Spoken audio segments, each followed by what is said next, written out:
เวลาประมาณ 12 โมงป่ายของวันที่25 กันยายน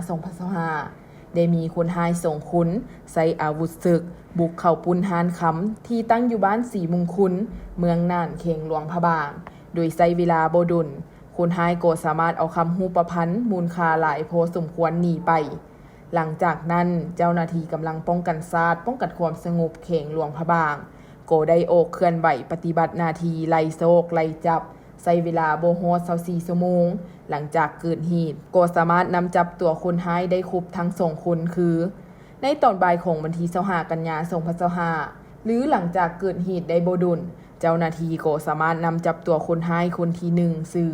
ท้าวตือเล่าอายุ33 ปีอยู่บ้านภูสร้างคำเมืองหลวงพะบางเขงหลวงพะบางจากนั้นตอนบ่ายวันที่26 กันยายน 2025เจ้าหน้าที่ก็สามารถนำจับตัวคนหายได้เพิ่มอีก1คน